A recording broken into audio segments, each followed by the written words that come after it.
अच्छा जी, सेकंड हमारे पास जो इन्वेंट्री मैनेजमेंट का क्वेश्चन है वो autumn 8 alpha motor private limited वाला क्वेश्चन है, ठीक है। तो इस क्वेश्चन को सॉल्व करते हैं, ठीक है। क्वेश्चन में कह रहा है कि alpha private limited use a special gas kit for its automobile which is purchase from a local manufacturer. अच्छा जी, हम क्या करते हैं, यूज़ करते हैं एक स्पेशल गैस किट ऑटोमोबाइल के लिए हम यूज़ करते हैं, ठीक है। और which is purchase from a local manufacturer, जो कि हमने लोकल मैन्युफैक्चरर से परचेज की। अच्छा जी,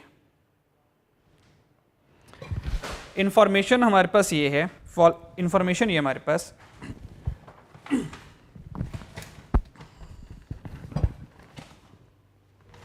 अच्छा जी, इंफॉर्मेशन हमारे पास ये है, the gas kits are used evenly throughout the year, यानी कि गैस किट की जो डिमांड रहती है, जो उसका इस्तेमाल रहता है, वो पूरे साल पर रहता है।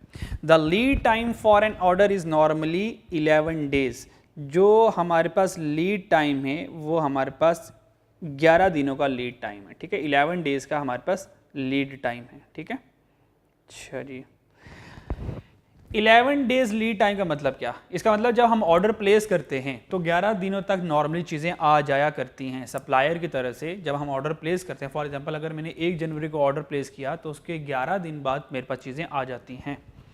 इसका मतलब अगर नॉर्मली 11 डेज में मेरे पास चीज़ें आती हैं, तो अगर मैं स्टॉक आउट से बचना चाहता हूं तो कम से कम मुझे 11 दिन का अपने पास स्टॉक, सेफ्टी स्टॉक रखना चाहिए ताकि मैं स्टॉक आउट ना हूं। मुझे पता है कि अगर मैं 1 जनवरी को ऑर्डर प्लेस करूंगा तो 11 दिन लग जाएंगे सप्लायर की तरफ से सामान आते आते, तो कम से कम मैं 11 दिन का अपने पास सेफ्टी स्टॉक हर हाल में रखूंगा, ठीक है जी।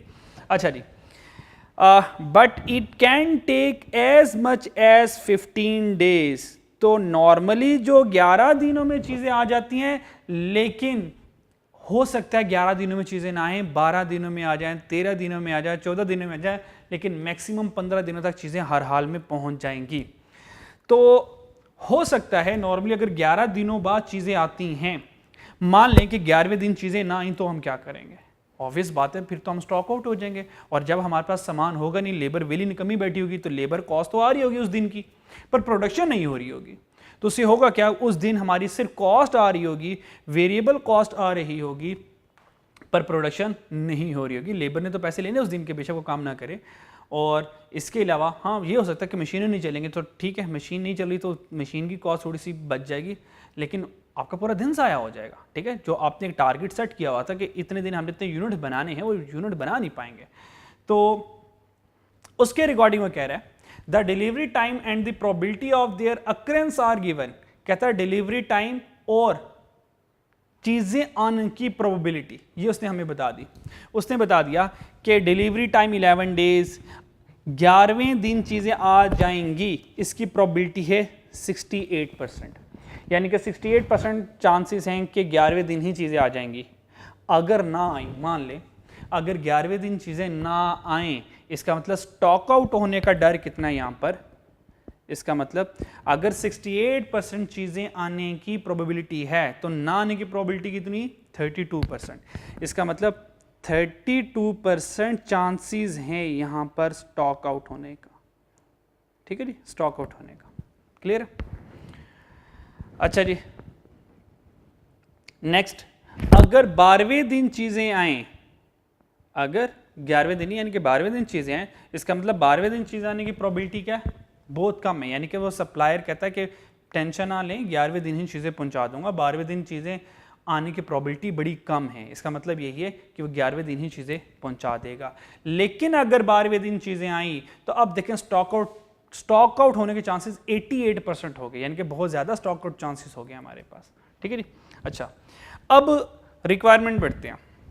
रिक्वायरमेंट में पहली रिक्वायरमेंट अल्फा में ये कह रहा है, compute the economic order quantity, मुझे इकोनॉमिक ऑर्डर क्वांटिटी फाइंड कर दें, and total ordering cost on EOQ.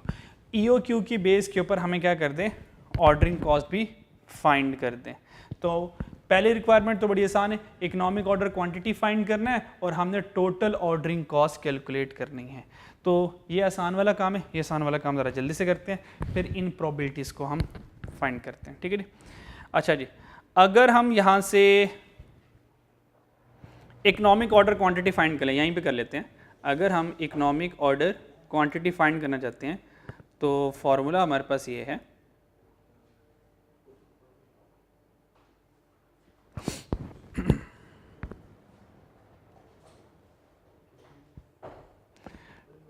To multiply by annual demand. तो एनुअल डिमांड कितनी है 162,000, यहाँ पर आ जाएगा 162,000।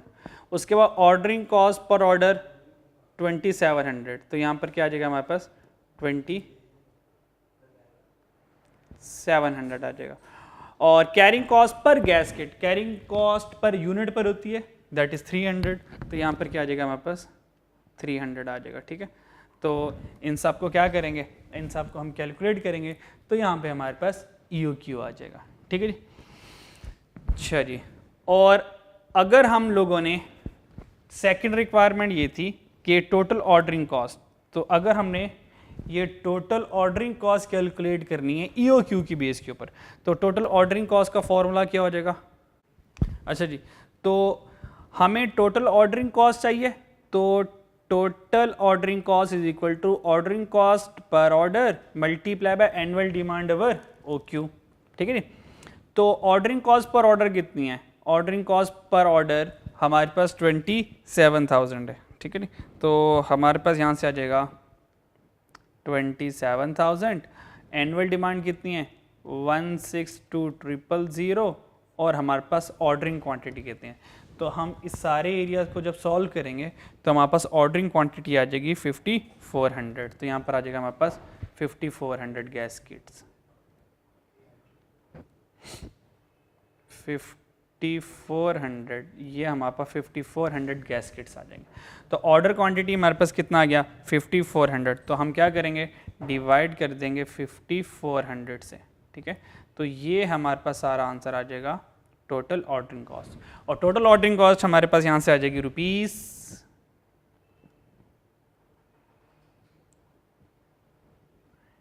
810,000। ठीक है, तो 8,10,000 की हमारे पास टोटल ऑर्डरिंग कॉस्ट आ जाएगी। ठीक है, खैर ये क्वेश्चन इसके लिए नहीं था, जो असल क्वेश्चन करवाना है अब उसकी तरफ मूव करते हैं। ठीक है, तो इसका सोल्यूशन आपने देख लिया होगा, फिलहाल ये चाहिए नहीं है तो इसको हम कर रहे हैं 5, ये चाहिए हमें नहीं है, असल जो चाहिए हमें रिक्वायरमेंट में वो देखते हैं। ठीक है, असल जो कंसेप्ट यहाँ से समझाना था, जिसके लिए क्वेश्चन सिलेक्ट किया, वो कंसेप्ट ये है, वो कंसेप्ट रिक्वायरमेंट नंबर B है। रिक्वायरमेंट नंबर B पर बस हम फोकस करेंगे। रिक्वायरमेंट नंबर B ये है कि 20% risk of being stock out, what would be the safety stock, बताएं हम कितना अपने पास सेफ्टी स्टॉक रखें और हमारा रीऑर्डर पॉइंट क्या होना चाहिए जिसके बाद हम नया ऑर्डर प्लेस करें। अगर company is willing to take, company कहते हैं ठीक है हम सिर्फ 20% रिस्क उठाना चाहते हैं स्टॉक आउट होने का, यानी कि इससे ज़्यादा रिस्क बर्दाश्त नहीं कर सकते, सिर्फ 20% रिस्क बर्दाश्त करना चाहते हैं स्टॉक आउट होने का, और कंपनी ने कहा 10% risk of being stock out, हम 10% से स्टॉक आउट का रिस्क बर्दाश्त करना चाहते हैं, इससे ज़्यादा रिस्क बर्दाश्त नहीं करना चाहते। तो बताएं 20% रिस्क के ऊपर सेफ्टी स्टॉक कितना पड़ा होना चाहिए कि अगर इतना सेफ्टी स्टॉक रह जाए तो अब 20% रिस्क के स्टॉक आउट हो जाएंगे, या कितना सेफ्टी स्टॉक पड़ा रह जाए हमारे पास स्टोर रूम में कि 10% रिस्क हो के स्टॉक आउट हो जाएंगे। और बताएं हम किस ऑर्डर पर रीऑर्डर पॉइंट हमारा क्या होना चाहिए, 20% रिस्क पर और 10% रिस्क पर। अब ये 10% रिस्क और 20 और 10% रिस्क यहां से कैसे आएगा, बस इसको देखने की और ऑब्जर्व करने की सिर्फ मेहनत है। ठीक है जी, चलें जी स्टार्ट करते हैं। डिलीवरी टाइम जो हमारे पास 11 डेज का था, अगर हमारे पास 11 डेज में सामान आ जाता है तो देखें आपको कहा था कि 32% रिस्क है किसका, स्टॉक आउट होने का। अगर 11 दिनों में सामान आ जाता है तो फिर भी 32% रिस्क है कि हम स्टॉक आउट हो जाएंगे, लेकिन हम चाहते हैं कि स्टॉक आउट में 32% रिस्क ना आए, हम सिर्फ 20% रिस्क बेयर करना चाहते हैं। अगर मैं 20% रिस्क बेयर करना चाहता हूं तो देखें 11 दिनों बाद हमारे पास नॉर्मली क्या आता है, सामान आता है। तो नॉर्मली 11 दिनों का तो हम अपने पास सेफ्टी स्टॉक रख ही रहे थे, क्योंकि मुझे रिस्क 32% से 20% पर लेकर आना है, रिस्क स्टॉक आउट का रिस्क कम करना है। और ये स्टॉक आउट का रिस्क कम कब होगा, जब हम अपने पास सेफ्टी स्टॉक बढ़ाएंगे। यानी कि अगर मैं डिलीवरी टाइम जो है वो 11 की बजाय 12 दिन कर दूं, अगर हम 12 दिन तक का वेट करेंगे, ठीक है यार 12 दिन तक भी सामान आ जाए तो कोई मसला नहीं है, तो अगर हमारे पास डिलीवरी टाइम 12 डेज है, इसका मतलब मुझे एक दिन का अपने पास सेफ्टी स्टॉक रखना पड़ेगा, तब जाके 12 दिनों तक मैं प्रोडक्शन चला पाऊंगा, ठीक है। और अगर 12 डेज हो जाएं, अगर डिलीवरी टाइम 12 दिन लगे, यानी कि सप्लायर को 12 दिन लग जाएं सामान भेजने में, तो फिर देखते हैं रिस्क कितना आता है। ये देखें, अगर फॉर एग्जांपल मिसाल के तौर पर हमारे पास 11 डेज में 11 दिनों में जब सामान आ जाए तो 32% रिस्क है, और अगर सामान आ जाए 12 दिनों में, सामान किस पे आ जाए 12 दिनों में, अगर सामान 12 दिनों में आ जाए तो अब हमारे पास रिस्क कितना रह जाएगा, अब हमारे पास रिस्क रह जाएगा 10 + 6 16 + 4। अगर 12 दिनों में सामान आ जाए तो रिस्क है कि 20% रिस्क है स्टॉक आउट का, 20% रिस्क है कि स्टॉक आउट होगा।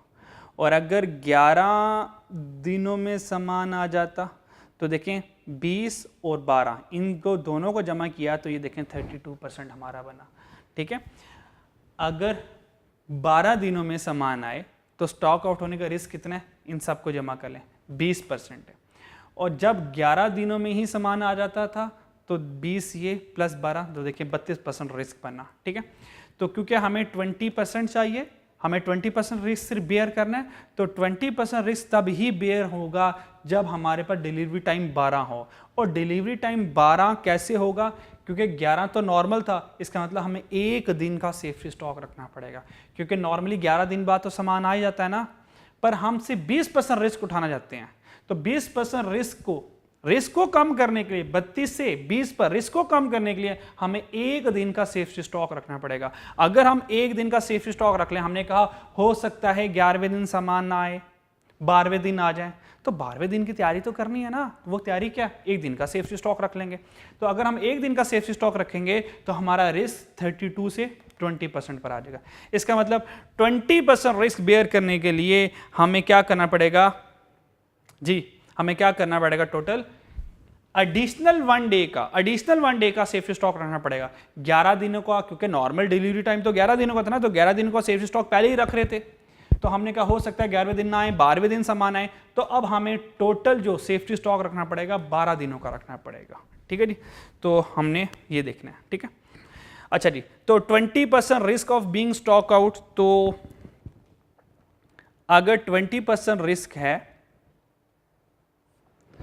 इसके ऊपर हमने क्या कैलकुलेट करनी है, सेफ्टी स्टॉक, और इसके ऊपर हमने रीऑर्डर पॉइंट यानी कि रीऑर्डर लेवल कैलकुलेट करना है। तो अगर हम इसके ऊपर रीऑर्डर लेवल कैलकुलेट करें तो रीऑर्डर लेवल का फॉर्मूला क्या होता है, एवरेज टाइम और उसके बाद एवरेज डिमांड, ठीक है जी।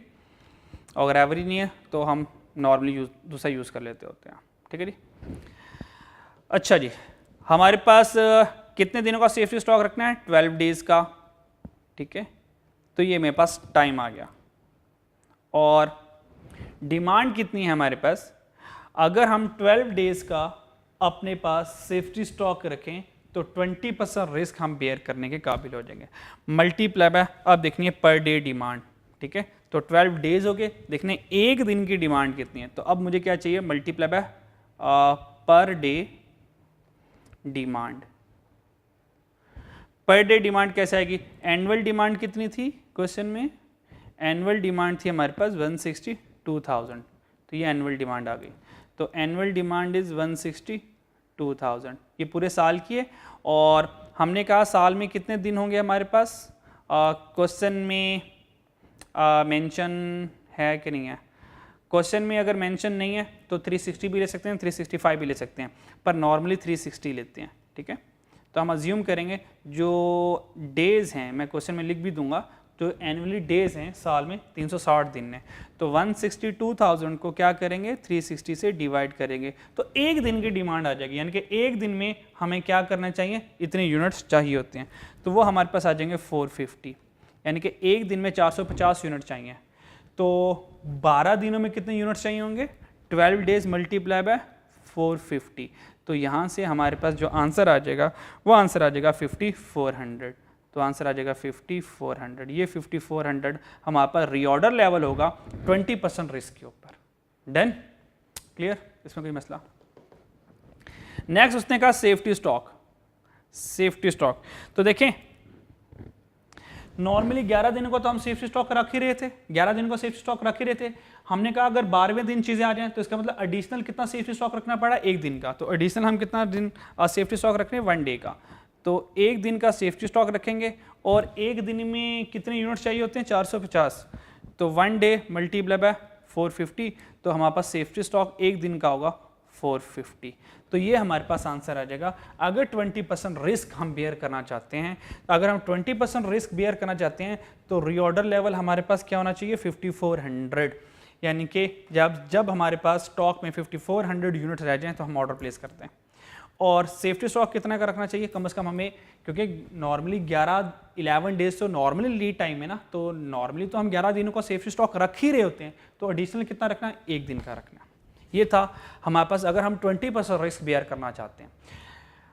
नेक्स्ट रिक्वायरमेंट ये है कि अगर हम 10% रिस्क बेयर करना चाहते हैं तो इस सूरत हाल में सेफ्टी स्टॉक क्या होगा और इस सूरत हाल में रीऑर्डर लेवल क्या होगा, तो वो देख लेते हैं ज़रा।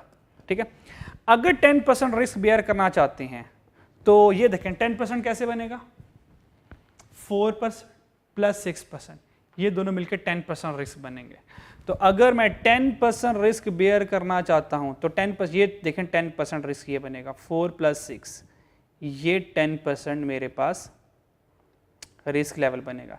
इसका मतलब ये है कि अगर हम 13 दिनों का अंदाज़ा लगाएं कि जो सप्लायर है वो 11वें दिन सामान नहीं भेजता, 12वें दिन भी नहीं भेजता, 13वें दिन भेजता, तो अगर वो 13वें दिन भेजे तो ऑब्वियस बात है मेरा स्टॉक आउट होने का चांसेस बहुत ज़्यादा बढ़ जाएंगे। तो मैं चाहता हूं कि स्टॉक आउट मेरा ना हो और सिर्फ मैं यहां पर 10% का रिस्क बेयर करना चाहता हूं। तो 10% का रिस्क बेयर करने के लिए मुझे क्या करना पड़ेगा, 11 दिनों का तो वैसे ही मैं सेफ्टी स्टॉक अपने पास रखता हूं ना, ये यहाँ, क्योंकि अगर 13 दिनों, मैं माइंड में 13 डेज रखूं कि जो सप्लायर वो 13 दिनों बाद चीज़ें बेचेगा, 13 दिनों बाद चीज़ें भेजेगा, तो देखें 13 दिनों के बाद रिस्क लेवल कितना रह जाएगा, सिर्फ 10% रह जाएगा, क्योंकि मैंने ऑलरेडी इन 13 दिनों का अपने पास बंदोबस्त करके रखा होगा। 11 दिन का तो पहले बंदोबस्त करके रखा होगा ना, और अगर 11 दिन लगते हैं तो 32% रिस्क होता है। अगर 12वां दिन यानी कि 12 दिन बाद रीऑर्डर लेवल प्लेस करूं, यानी कि 12 दिनों का सामान अपने पास रखूं, तो फिर रिस्क लेवल कितना होता है हमारे पास, 20%। और अगर 13 दिनों का रखूं तो रिस्क लेवल कितना रह जाएगा, 10%। और अगर 14 दिनों का सामान अपने पास रखूं तो रिस्क लेवल कितना होगा, 4%। और अगर 15 दिनों का अपने पास सामान रख लूं तो हमने सारा के सारा 100% रिस्क कवर कर लिया। यानी कि अगर एग्जामिनर कहता हम 0% रिस्क बेयर करना चाहते हैं तो यहाँ पर जो मैं अपने पास स्टॉक रखता वो 15 दिनों का रखता। ठीक है, तो अगर मैं 15 डेज का अपने पास स्टॉक रखूंगा, यहाँ पे देखें अगर मैं 15 डेज तक का अपने पास स्टॉक रखता हूं तो देखें 0% मुझे रिस्क बेयर करना पड़ेगा। ठीक है, इसका मतलब 15 डेज पर मैंने सारा के सारा रिस्क कवर कर लिया। और 15 डेज का मतलब क्या, रीऑर्डर डेज कितनी हो गई, रीऑर्डर लेवल पॉइंट कितना हो गया 15 डेज का, और सेफ्टी स्टॉक कितना रख रहा हूं, 11 दिनों का पहले रख रहा था, 1 2 3 4 एक्स्ट्रा 4 दिनों का रख रहा हूं अगर मुझे 0% रिस्क पर चलना है, यानी कि 100% सेफ साइड पर चलना है। लेकिन सेकंड रिक्वायरमेंट से 10% की है, और 10% रिस्क कब आएगा, जब मैं 13 दिनों का सामान अपने पास महफूज करके रख लूँगा, स्टॉक में रख लूँगा, तो कितना रिस्क बेयर कर रहा हूँ, 6 + 4 10%। तो 10% रिस्क बेयर करने के लिए मुझे 11 दिनों का तो पहले ही सेफ्टी स्टॉक रख रहा था, सिर्फ इन एडिशनल 2 दिनों का मजीद सेफ्टी स्टॉक रखूंगा। देखें पिछले वाले सवाल में 1 दिन का सेफ्टी स्टॉक रखा तो 20% रिस्क बेयर किया, 2 दिनों का सेफ्टी स्टॉक रखूंगा तो रिस्क लेवल 20 से कम होकर 10% रह गया, और अगर 3 दिन का सेफ्टी स्टॉक रखूंगा तो 10% से और रिस्क लेवल कम होकर 4% रह गया, और अगर 15 दिनों का अपने पास सेफ्टी स्टॉक रखूंगा तो 4% से रिस्क कम होकर 0% पर आ गया। ठीक है, तो यहां पे कोई भी परसेंटेज आ सकती है, तो हमें इन सब का पता होना चाहिए। ठीक है। और अगर वो कहता है 32% रिस्क बेयर करना चाहता है तो फिर 11 डेज ही रीऑर्डर लेवल होता और कोई सेफ्टी स्टॉक, मैं 0 सेफ्टी स्टॉक रखता, यानी कि सेफ्टी स्टॉक की कैलकुलेशन फिर आती ना। ठीक है जी। अच्छा जी, तो 10% ऑफ रिस्क देखते हैं। अगर हम 10% रिस्क बेयर करना चाहते हैं तो यहां पर रीऑर्डर लेवल कितना होगा? तो 10% रिस्क पर हमें 13 दिनों बाद माल आएगा ना, तो रीऑर्डर लेवल 13 डेज होंगे। तो रीऑर्डर लेवल हमारे पास आ गए 13 डेज, और एक दिन की डिमांड कितनी है? 450, 450 गैस किट ना, 450 गैस किट। तो 13 मल्टीप्लाई 450 करेंगे तो आंसर आ जाएगा 5850 GK गैस किट्स। ठीक है, तो ये 5850 गैस किट्स होंगी मेरे पास। ठीक है, 13 डेज में। और हमने अपने पास सेफ्टी स्टॉक कितना रखा? सेफ्टी स्टॉक कितना रखा? 13 दिन है, नॉर्मली 11 का रखा करते थे, सिर्फ 2 दिन का सेफ्टी स्टॉक ऊपर रखेंगे हम, तो 2 डेज का सेफ्टी स्टॉक रखेंगे। तो 2 डेज मल्टीप्लाई बाय एक दिन की डिमांड 450, दोनों को मल्टीप्लाई किया, यानी कि 900 गैस किट्स अपने पास एज एन सेफ्टी स्टॉक के तौर पर रखेंगे। ठीक है, और अगर 10% रिस्क बेयर करना चाहते हैं तो 5850, जब इतना माल रह जाएगा, जब इतना गैस किट्स रह जाएंगे तो हम एक नया ऑर्डर प्लेस कर देंगे। तो ये हमारे पास क्वेश्चन था एक रीऑर्डर लेवल का और रिस्क के साथ। ठीक है, और इसके अलावा जो हमने ट्रेडिशनल क्वेश्चन हम लोगों ने जो क्लासेस में डिस्कस किए हैं, तो जहाँ पे डिमांड ड्यूरिंग लीड टाइम आ जाए और प्रोबेबिलिटी आ जाए, ठीक है, तो वो सारे के सारे सवाल को लाजमी देखिएगा। और इन्वेंट्री मैनेजमेंट से जो बेसिक्स थी इसकी जो डेफिनेशन और रीऑर्डर लेवल पॉइंट्स की और डेफिनेशन थ्योरी भी देख लीजिएगा। एट द इंशाल्लाह थ्योरी के ऊपर भी बात करेंगे। ठीक है, तो इन्वेंट्री मैनेजमेंट यहाँ पर डन। अभी इंशाल्लाह हम नेक्स्ट लेबर कॉस्टिंग का क्वेश्चन डिस्कस करेंगे। ठीक है, लेबर कॉस्टिंग का क्वेश्चन डिस्कस करते हैं अब।